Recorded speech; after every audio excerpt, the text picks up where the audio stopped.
kicking around that soccer ball could land you a full ride scholarship at a university or college in the United States. Hi, I'm Carrie with International Student Voice, and if you're an international student looking for a scholarship, we're going to be talking about one option that many students don't think about, and that's athletic scholarships. So before I share more, if you haven't done so yet, please subscribe to our YouTube channel. Just hit the subscribe button and the bell so you don't miss any of our upcoming videos. So, in case you don't know yet, college athletics in the United States is a big deal. There are over 1,000 universities and colleges who offer scholarships to talented students to play for their sports teams. So it could be soccer, US football, basketball, baseball, lacrosse, swimming. The list is endless. And the best part is you don't have to be some record-breaking athlete to get one of these scholarships. So here in a moment, I'm going to switch over to one of our episodes of Let's Meet for Coffee, which is a live show we have over on our Instagram account. And in this episode, I talked with Samory Fraga. He's a former international student from Brazil who was able to land one of these full ride scholarships as a long jumper. So you'll learn more about his experience and his advice on how you can look for one of these super amazing athletic scholarships. So again, if you haven't done so yet, please subscribe and hit the bell on our YouTube channel. And I hope you enjoy this episode of Let's Meet for Coffee. Thank you again so much for being here. Enjoy. That's right. I'm going to invite in our special guest for tonight. His name is Samory Fraga. He is from Brazil, specifically Porto Alegre, Brazil. He graduated with a degree in international relations with a double minor in international business and political science. He is the current record holder. You got the record-breaking athlete here. He is the current record holder in long jump for both indoor and outdoor at Kent State University. So I'm going to invite him in. He's going to tell us a little bit more about his experience. So hopefully that works and he will be joining us soon. So while we're waiting for him, you still have time. Grab your drink, your coffee, tea, water. I am sipping on some coffee today, and there is Samori. Hello, good evening. Hi, Carrie. How are you? Oh, not too bad. I have my coffee, so which is good. Yeah. I have my tea. I'm You have not, I'm not tea? really a coffee guy. I'm a Well, tea that's guy. okay. Tea is just as Yeah. good. So Yeah. you're coming live from Brazil, correct? Yes, I'm at home at my mom's house actually, and in Porto Awesome. Alegre. Awesome. Well, we're so Yeah. glad you can join us. Samori and I, we've known each other for years, and I'm so glad that he decided to share his experience with our ISV followers. So, so with that, let's just dive right in. So, Samori, can you? I said in your introduction that you got you're in long jump. So, can you just explain, I guess, a path down memory lane, if you will? How did you first get into, long jumping and track and field? Well, I have been doing track since I was 8 years old. Mm-hmm. Um, it is a long time, even for normal athletes. People start a little bit older. Mm-hmm. And well, since 2005, I did I did long jump, I did high jump, I did hurdles. I even did decathlon a couple of times because when you're a kid, you do a bunch of stuff to see which event fits you better. Mm-hmm. So you just, do everything. And then I started doing only long jump after 2013, after World Championships that performed really, really well. And then, well, I guess that time we thought that was the event for me. Oh, okay. So yeah, I mean, you went to the world championship. So I guess if you did well there, it seemed like, okay, this is Yeah, we're on to something maybe here. maybe Maybe. that's what you should do. Yeah. Wow, that's so awesome. So, and I always like to ask. Well, I wanted to ask that question because when you hear Brazil, you automatically think soccer or football. So, right? Rightfully so, amazing soccer players come from Brazil. So I just thought it was very interesting how you went this route and kind of how did you, find, your path into doing long jump and stuff like that. Um, so you found out, okay, there's something here. So when did you start learning more about athletic scholarships, or how did you come across that there was even such a thing? Well, actually, my parents knew before me. Okay. They they learned about two girls in my club. We practice in Brazilian clubs, Mm-hmm. track clubs. And in my club, two girls a couple of years before me went to the U.S. through scholarships to, to study and to do track. So my parents thought that's something I could do even before I, even knew that was a thing. So when I was 10 years old, they made me do English classes. Mm. And since then, I've been studying English until, you know, maybe, well, until I graduated high school. So 8 years studying English, and then 1 year I only study for the test, for the ACT and TOEFL Okay. to go to the US. Okay, great. So thankfully, yeah, your parents had heard about that.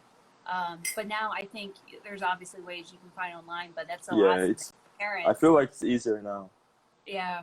Um, so we do have some questions coming in, so I'm jotting them down. I meant to say that Okay. when we started. So if you have questions, feel free to drop them into the chat. I'm going to try to write them down as we go, and then we'll have kind of a question and answer at the end. So maybe perhaps some of the questions will get answered as we move on. So I see you have your fan club here in the chat, which is awesome. So okay, so can you tell us a little bit more about the process? So it's not like you can go and like try out in front of Yeah.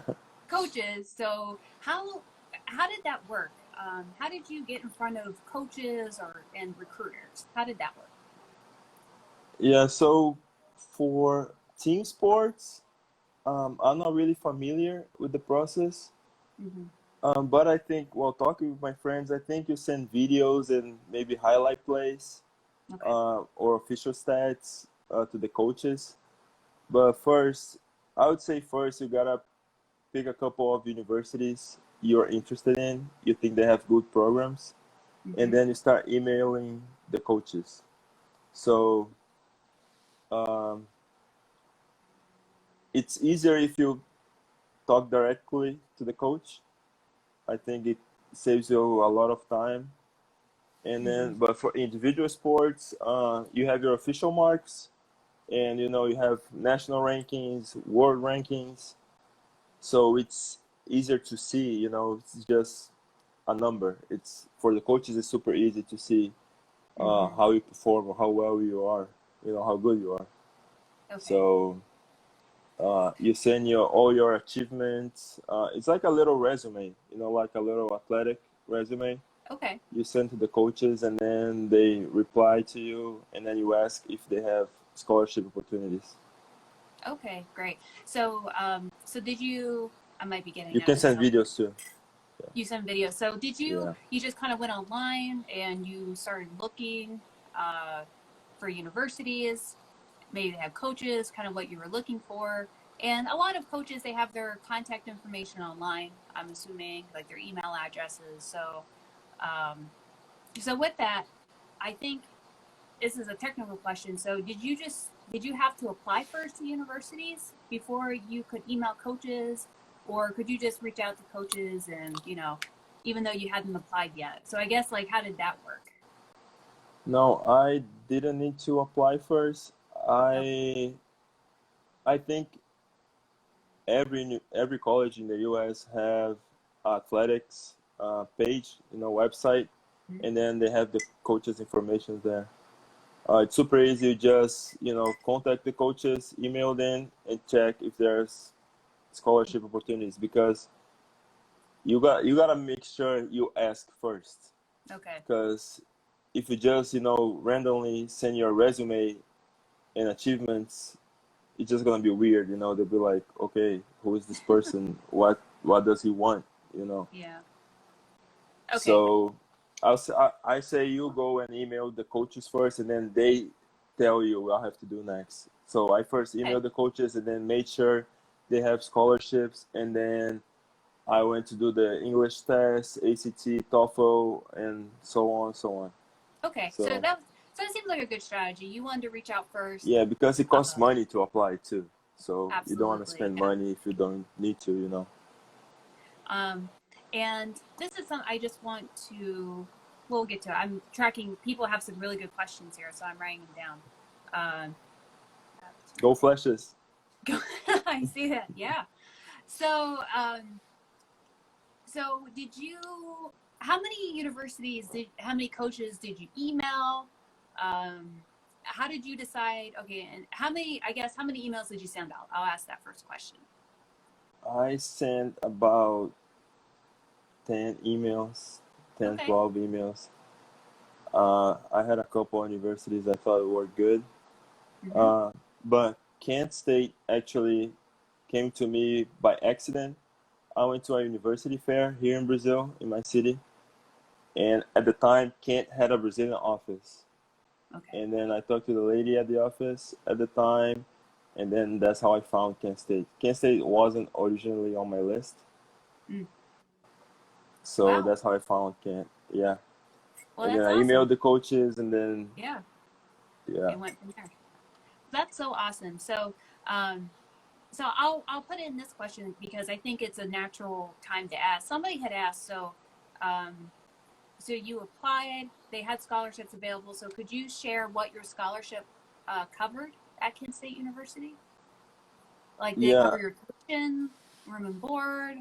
Yeah, I had what we call a full ride. A All full right. ride is a Okay. full scholarship. I had boarding, food, um, dorms, tuition, everything was paid.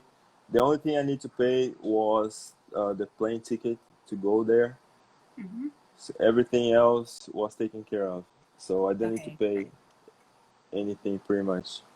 Okay, that's awesome. So Yeah. That's that was yeah, amazing. yeah. That is, It I is mean, an that's amazing amazing. thing. Yeah. And that's why you sharing your story is so important, so our followers can learn more about this option, and maybe it's something for them, Yeah, but something you for them have to other options too. There's yeah. scholarships only for food. There's scholarships only for housing. Okay. 50% scholarships, 70%. So on. It So all okay. depends on what the college has available. Awesome. Awesome. So, if you're just joining us, I just want to insert. If you're just joining us, we're talking with Samori. He's from Brazil, and he's sharing his experience about how he was able to get a full ride scholarship as a student athlete at Kent State University. So Kent State said yes. We'll provide you a full ride scholarship. We want you to come here. So, so tell us a little bit more about what is it like to be a college athlete. So, what did you enjoy about it? Was there anything you found to be challenging? Of course, just coming to a whole totally different country, Yeah. has has good things and bad things. So, I guess if you had to describe your experience, what would you say? Well, the only thing I can think of is life changing. Mm, You know, um, here in Brazil, if you are not a soccer player, it's really hard to do sports. We don't mm, have much support. People don't really know about different sports. You don't have big crowds watching you.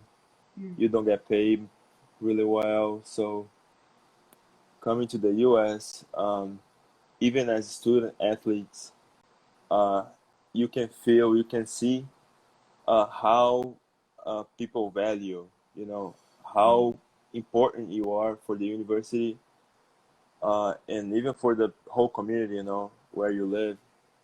Um, so athletes in the U.S. They have they They might have, you know, nutritional support. They have psychological support. We have tutors too. Um, we have a whole building just for studying. Mm-hmm. You know, plus you know, travels and uniforms and everything. You don't need to worry about much besides school and practice. You know, Yeah. everything else is taken care of. So Yeah. I feel like that's a life changing experience because uh, you know, you feel like you're doing something that you love and you're being valuable, you know, in what Mm-hmm. you do. So it was really challenging in the beginning, you know, just because you're going to a new culture and you're lost, you don't know how people act, you know, you don't know the places, you're lost most of the time. Mm-hmm. Even the weather in Ohio especially, it's totally different from Brazil. You get like 4 or 5 months of snow. Well, that was one of the reasons, you wanted to come to Kent State, right? You wanted to experience Yeah, I snow. wanted to see the snow. Yeah, but after like 2 weeks, I was done. Yeah, that's enough. And then I have 4 more months. So, Yeah. I'm the same way, and I've, yeah. experienced it my whole life. After 2 weeks, I'm done. So, Yeah, so that's the hey, things you learn too. You know, yeah. you gotta And deal with the weather. this might be a good way. Somebody had asked earlier. Maybe this is a good time to ask. We had a couple of questions about, um, English. Did you find that was there a language barrier when you first came to the U.S.? I know that you had studied English for several years, but did you feel like there was a language barrier when you started practicing in the U.S.? It is. Um, it is different. I always say that it is really different to, you know, study a language and actually live that language, you know, be surrounded by it. Um, at first, the first maybe 3 months, it was really hard for me to understand people, especially people who weren't talking to me directly. Mm. You know, Americans tend to short words, which is something that we don't Yeah. get to be taught here. So you gotta learn slangs as well, and then you speaking.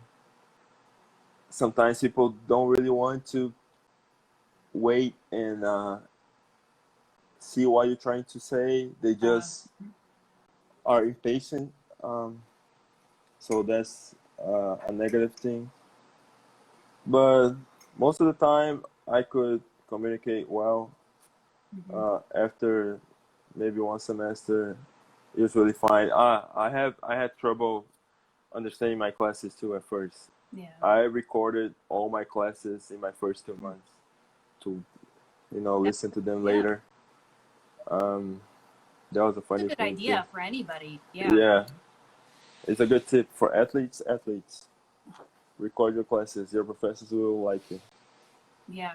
And I know, and kind of related to that, somebody had asked about, I believe the question was, does English fluency matter when you're a student athlete? And I mean, just like every other international student, you have to show a certain level of English proficiency, if it's TOEFL or IELTS. Um, but I think what you talk about, it doesn't matter how long you've studied English. Yeah, Nothing. It's still a little bit different when you come and you actually have to communicate. But it sounds like you stuck with it, and you were able to get the hang of it after yeah. about a semester or See, so. and then depending on who you're talking to as well, because I had an easier time talking to international students at first Mm, too when I first got there. Maybe it's got because of the accents. Maybe it's because we're in the same boat. You know, maybe it's because they don't speak as fast as Americans. mm-hmm. But it takes some time, but it's not that bad. Yeah, well, that's good. Okay. So we're going to shift gears back to being a student athlete and your scholarship.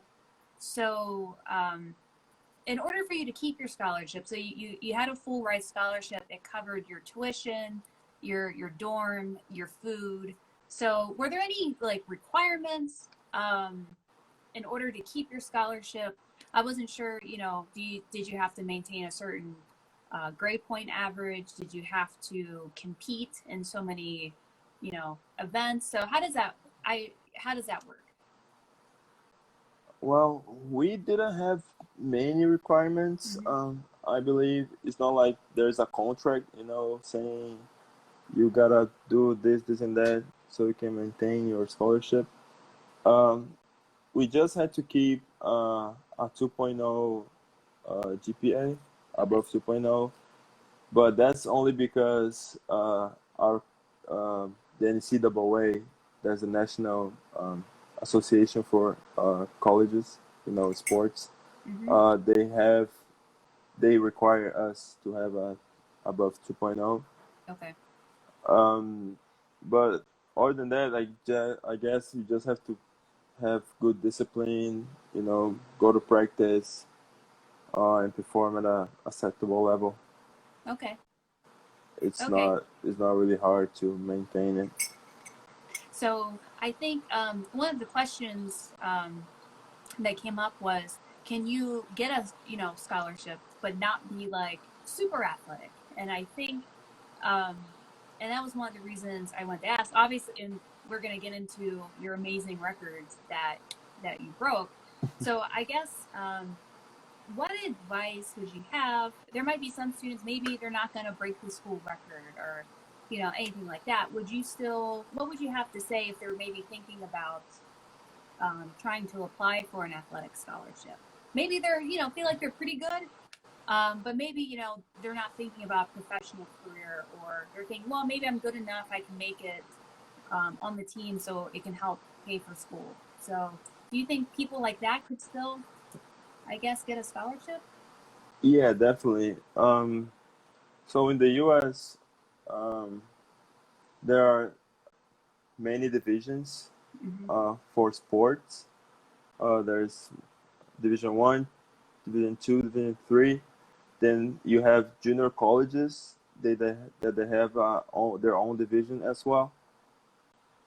So depending on the division you apply, um, the requirements or the things that they ask you, your performances, they need to be as good. Mm-hmm. Obviously, Division One, they get all the better athletes, but Mm-hmm. you can get scholarships on D2 schools or Okay. in junior colleges as well, and then you can transfer. So people that are not as athletic can definitely get scholarships Mm-hmm. if they apply for the right university. Yeah, that's a So great that's answer. yeah, that comes back to the other point I was saying about emailing coaches. Yeah. Mm-hmm. So pick your universities. If you think you're not as good as a you know D1 athlete, you can apply to a D2 school and still get a Mm-hmm. scholarship. You know what, Samori, you just made such a great point. Yeah, Yeah. there's different divisions. So Division One, Hmm. which is the school that you attended, they're a Division One school, Yeah, Kansas um, Division One. and then there's Division Two and Division Three, and they're just different categories when it comes to sports. But I think you made a great point. Maybe if you don't get into a Division One school, start at a Division Two, do well there, and you can always transfer Yeah, and or can maybe also apply yeah. again. So that's a great point. I didn't even think about that. So, so again, if your goal is not to be a professional athlete, or you're just thinking, well, I think I maybe be pretty good at this. Maybe I could get a scholarship playing. Yeah, because Definitely in look the into it. end, not all the athletes think of going pro. Even in Yeah, D1 schools, many yeah, people. I I I don't think many people on my team are gonna be Olympians. yeah. Maybe a handful. A handful. You And know. you know what? There, I forget what the statistic is, but we're just talking about college athletics. And like I mentioned in my introduction, a lot of professional athletes in the U.S., they many come from universities and colleges. However, Yeah. like what you're saying, Samori, like only like out of all the college athletes in the U.S., 98% will never play professionally. Yeah. Like, Yeah. so it's something like that. I might be off, but it's like the overwhelming majority will never become professional athletes. Um, Yeah. That's and okay.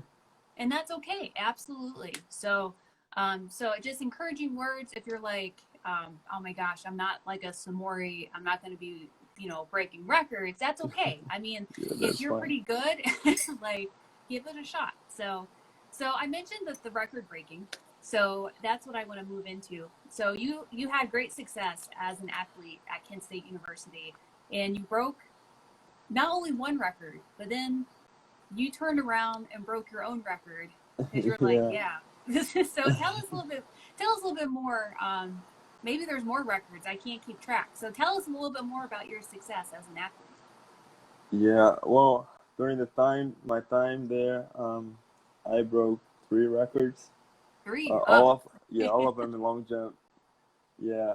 Well, in 2018, when I was a junior, I broke the long jump indoor record. That was a 13-year-old record. mm, And then in the outdoor season, I broke the outdoor record.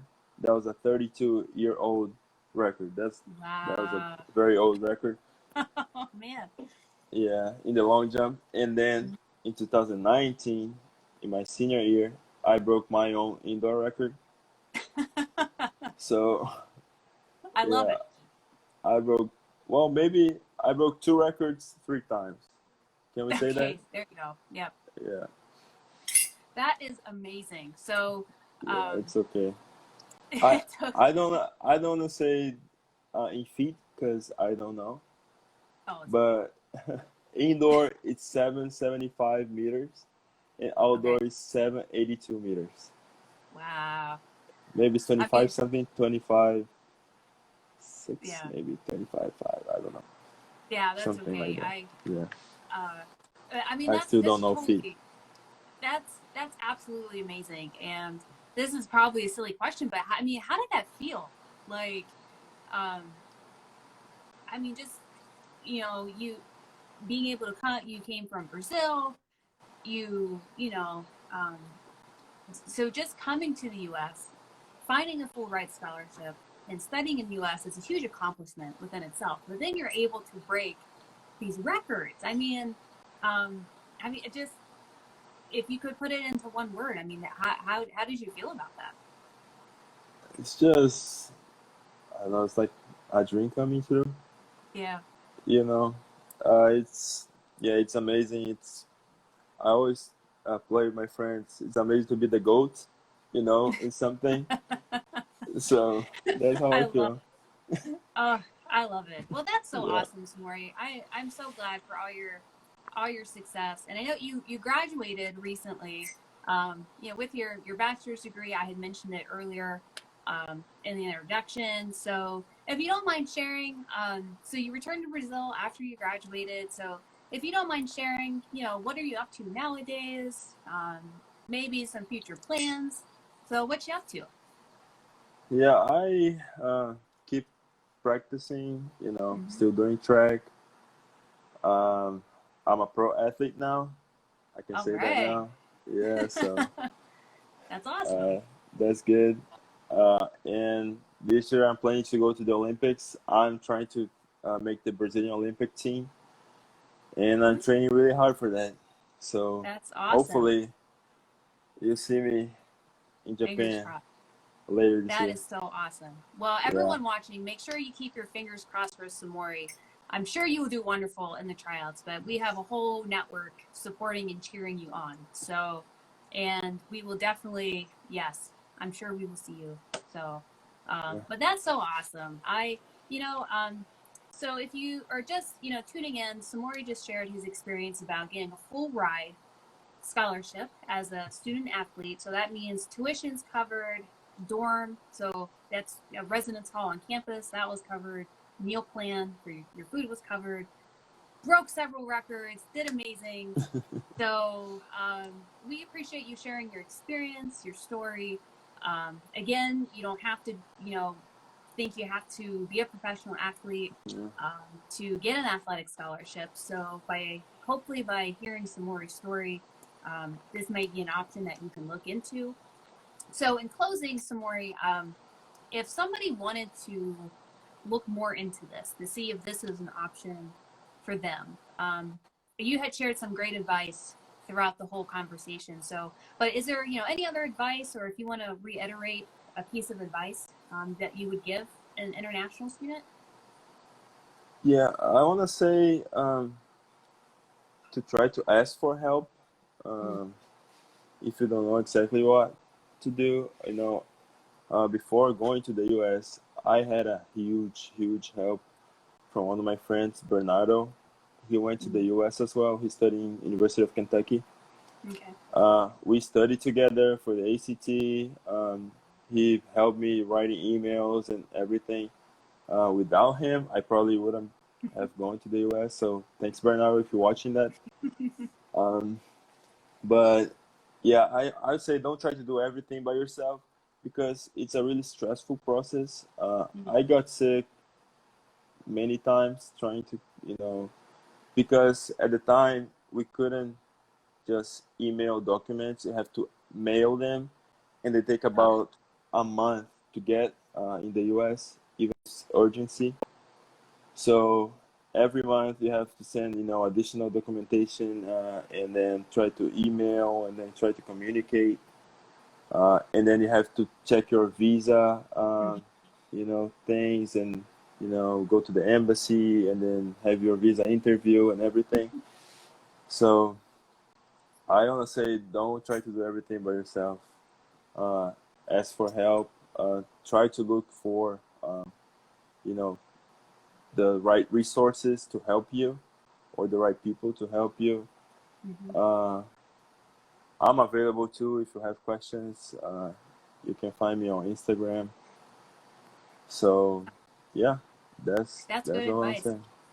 Yeah, and you can certainly, anybody watching, if you need help, International Student Voice is also Yeah, here to International help Student you. Voice Magazine is So it's a big just resource.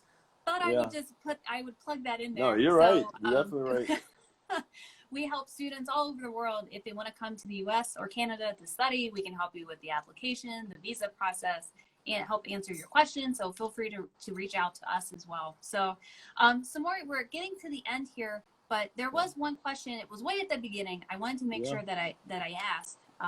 So somebody had right. asked, what is the biggest difference between, I think it was being an athlete in Brazil versus the US? Or I guess, it could be as an athlete, it could just be maybe was the biggest thing that you had to adjust to Brazil versus the United States. That's a big question. Well, yeah. So, um, in Brazil, we're much more free in terms of uh, rules and regulations. Mm. So, for example, in the US, when we're off season, we can practice more than 15 hours a week. Oh. There's an NCAA requirement because we're also students, we can only Mhm. practice. Um, so that's a big difference. That makes you practice a little bit less in the US compared to Brazil. So you gotta be mindful of your routine Mm. in your whole schedule, your daily life, because you have to manage practice and study, and sometimes even working. Mhm. Uh, in Brazil, you can study, practice, and work. It's just Oh. impossible because you don't have a place like a university where you can do all of that Oh, I see. in such harmony, So in Brazil, if you are an athlete, you are basically only an athlete. I see. You Huh. know, that's a big difference. That makes a Yeah. big difference as well. Yeah. Though that's very, very insightful because you're right. So as a student, you were an athlete, you obviously studied, and then you Hmm. also worked. And I think you Yeah. all, you know, you did some other things as well. And So yeah, and I ran two organizations. Yeah. yeah, so you did a little bit of everything, and I think that's a great point. At universities, you know, you're able to try all these different things in one spot. So, okay, well that's so awesome. So I'm going to leave a little bit of time here if anybody else has any questions for Samori. While we're waiting, you know, if people are going to ask any questions, I just wanted to say that we will have a replay of this video. It will be on our Instagram account, but we'll also have it up on our website and on YouTube. So if you're not following International Student Voice yet on YouTube, please look for us. Just look for International Student Voice, hit the subscribe and the bell. We're working really hard on getting more videos up. Not only can you catch the replays of Let's Meet for Coffee, but we're also working on some other great videos about admission, like how to apply to universities, immigration resources, and a whole bunch more. So, but it looks like I'm not seeing any other questions coming in through the chat. But again, Samori said if you have questions, you can reach out to him on Instagram. You can also message us here on Instagram. We'll make sure that we get your answers, questions. Wow, your questions answered. So. But Samori, thank you so much for sharing your story. Congratulations on all your success. And we Thank look you. forward to seeing you in Japan for Thank you. the Fingers crossed. Olympics. Fingers Yeah, we'll crossed. be there. Thank you, Okay, Carrie. awesome. Thanks for the space. Thanks for having me and for the Absolutely. invite. Also, my friends, I have 2 articles written for International Student Voice magazine Yes, that's about correct. my life in the U.S. You know, so Absolutely. We can link that to our website as well. We can get that yeah, up as follow well. them on Instagram and everything. Awesome. Well, thank you so much, Samori. Thank you, everybody Thank who's you. watching. And wherever you are, good night, good morning, good afternoon. Bye bye. Okay, have Thanks, a good Carrie. one. Bye.